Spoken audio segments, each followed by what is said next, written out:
And for more on this, we're now being joined by Mark Merowitz from New York. He is a professor at State University of New York Maritime College. Welcome to the broadcast, Mr. Merowitz.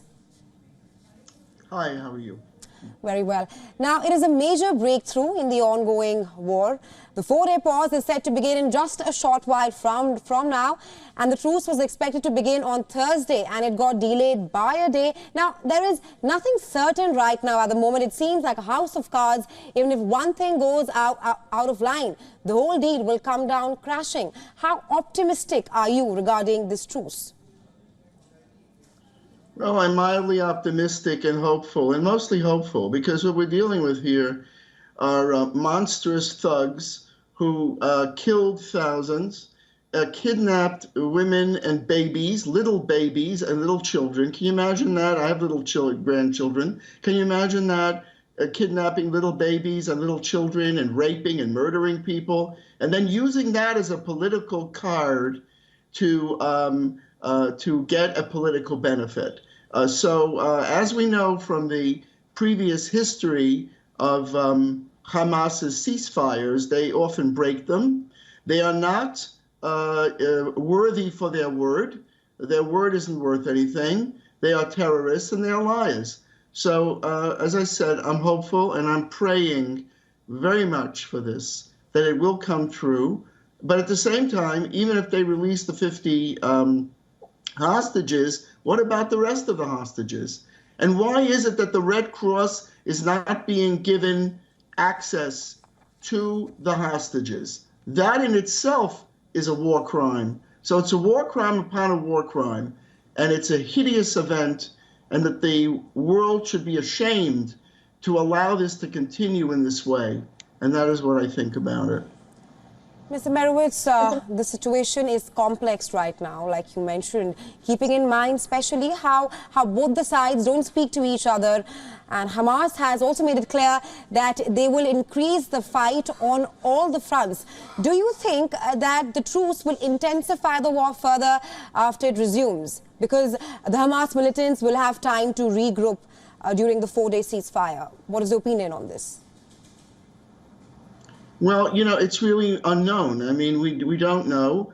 I don't think that Israel really had a lot of options here. A lot of people have analyzed this and said it's a bad deal. It's not a good deal. But the fact of the matter is, from the point of view of saving the hostages, that's the #1 priority in Israel. And at the same time, the humanitarian aid will be very, very helpful for the people of Gaza. So those parts of it are quote unquote good. But where do we go from here after this? Hopefully, this will be the beginning of the release of all the hostages. But is that the case? Hard to know. So I think that we're really at a very uncertain point here. You know, I think that you're negotiating with terrorists, very tricky, very difficult. I think that Qatar gets a certain amount of thanks for having been involved in negotiating this. And I think that everyone in the world is hopeful that this will be brought to fruition. But the chances are, based on the previous ceasefires with Hamas and pauses, that they don't observe them. By the way, as I understand it, there was a ceasefire in effect on October 6th, and yet Hamas launched this raid on October 7th.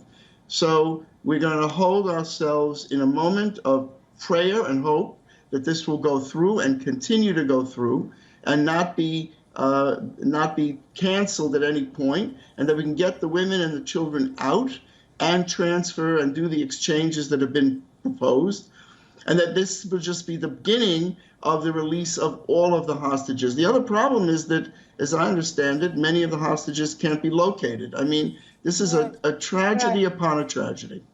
Mr. Merowitz, just a follow-up to that, how do you think the hostages will be released? The rule of 50 hostages will be released in the span of next 4 days. But what priority or value are the Hamas militants they are giving to the hostages?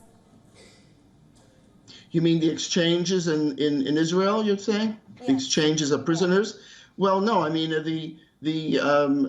think in the first group is women and teenagers and children who have been held in prison in Israel. And there's no parity between the two in the sense that you have innocent civilians who have been kidnapped from Israel. Not only Israelis, people from Thailand, there may even be some in India, I don't know, but from many different countries, from Nepal and others, British citizens as well, all kinds of people, even Muslims, Arabs were kidnapped. Many Arabs were killed in the attack. The people in prison who are being exchanged are there because they committed crimes and were involved in terrorism. Indeed, it's interesting to note that in a previous prisoner exchange, which was done for Gilad Shalit, which was one Israeli soldier for over 1,000 prisoners in prison in Israel, one of those Palestinians released was Yahya Sinwar, who is the leader and the mastermind of the raid on October 7th. And can you believe it, that the doctors in Israel saved this individual who had brain cancer and saved him and provided him medical assistance. And then he went back in this exchange and led the attack on October 7th. Yes. I mean, this is beyond just despicable of what is going on here. And I hope and pray for peace, obviously, in the future. Right. Thank you so much for joining us and beyond, Mr. Merowitz, and sharing insights with us. It's my pleasure. Thank you.